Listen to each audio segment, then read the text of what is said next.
From KUNC and the NPR network, this is In the NoCo, a daily slice of Northern Colorado news and happenings. It's Tuesday, February 6th. I'm Erin O'Toole.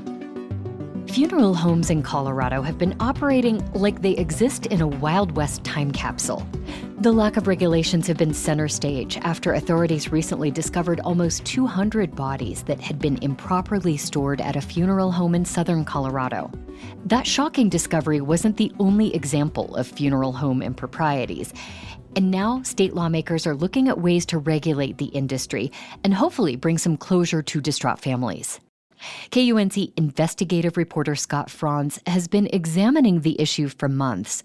He joins me now. Scott, welcome back to In the NoCo. Hey, pleasure to be here. Now, this issue has had quite a few twists and turns since you started reporting on this. Could you take us back to the beginning and remind us how we got here?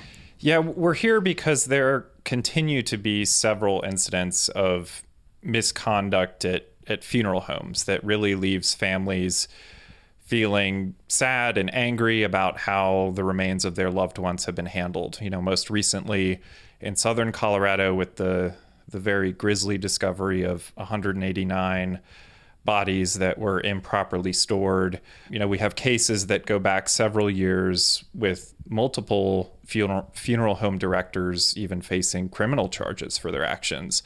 And at the same time, this issue keeps coming back because Colorado still has some of the most lax regulations on these funeral homes in the entire country. And here in Weld County, you investigated problems at Greenwood and Myers Mortuary in Frederick.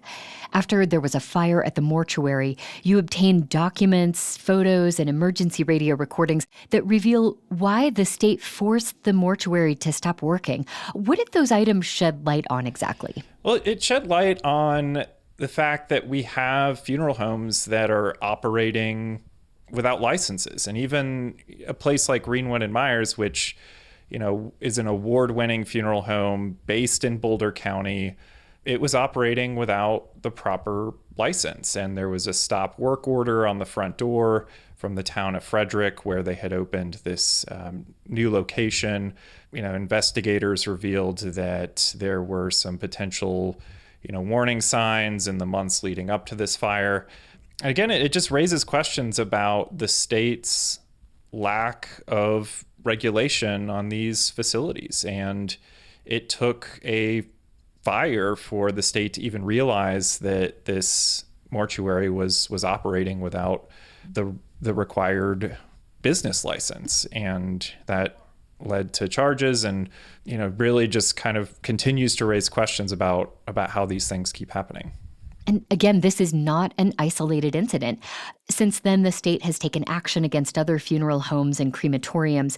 You reported on an incident at a funeral home in Windsor for several alleged violations there. Tell us what happened. Right. This was the McCoy family funeral home, and the state alleges that it was being operated out of a home at a place that the state says lacked the proper equipment and services to qualify as a funeral home. The state also alleged that this business was essentially outsourcing its services without telling families. Now, I talked to the business owner. She told me that families were informed on paperwork and that she was taking steps to restore her license and address the concerns from the state. And that kind of brings us up to present day. Lawmakers are back at the Capitol for the legislative session. And these incidents have prompted some legislation sponsored by Democratic State Senator Dylan Roberts. You spoke with him last week, Scott. What did he have to say? His message for families affected by this is that the state government has failed you. He has a bill that will require people in this industry to get licensed and prove they're qualified. We right now are the only state in the nation that doesn't provide any sort of licensing or regulation of the employees that work in funeral homes. And that is one of the reasons I strongly believe we've had these tragedies in Colorado. Yeah, Scott, I mean, I don't think I'm alone in feeling that this feels very unusual, very unprecedented. Colorado is quite the outlier here, isn't it? Right. I've looked into what other states nearby and all across the country do to regulate funeral homes. And it's very striking the steps other states are taking that we aren't. For example, other states require inspections in some cases for a funeral home to even get a license. Others have random inspections every year where they send a team of investigators to make sure that best business practices are being followed and things are up to code. There's even continuing education requirements for workers in some states, and Colorado doesn't have any of this. Our inspections right now are entirely complaint driven. We have less than one full-time employee dedicated to inspecting funeral homes and really, regulating this entire industry of hundreds of funeral homes and crematoriums. Another piece of legislation that I hear is coming is one to increase the funding to do more inspections, because right now the state tells me they don't have the resources to do that. Now, you also spoke with Republican Representative Ty Winter. He owns a family funeral home in southern Colorado. I'm very curious to know his thoughts on the bill.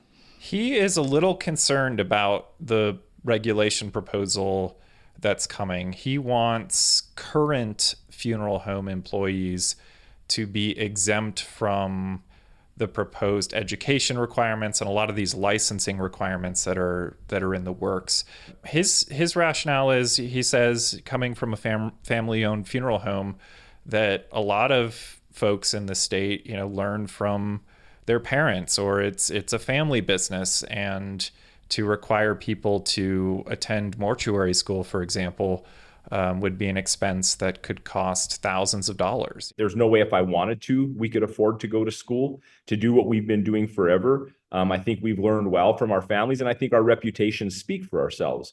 On the other hand, I'm seeing that families who are watching this issue closely, who have been affected by these cases of misconduct, a lot of them say this should apply to everyone, that there's been so many cases of mishandled remains and different things happening and these tragedies that's coming from the current offering of funeral homes, that they want some accountability for everyone. Sure.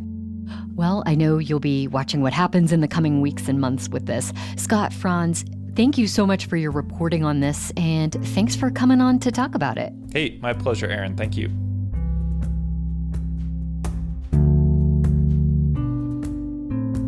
For families who need to find mortuary or cremation services, this issue is understandably very concerning. Even if this proposed legislation passes, changes will take time to implement.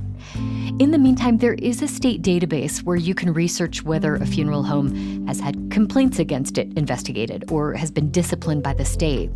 We'll have a link to that in our show notes and at KUNC.org, where you can also read Scott's investigative work on this issue and find more of his accountability reporting.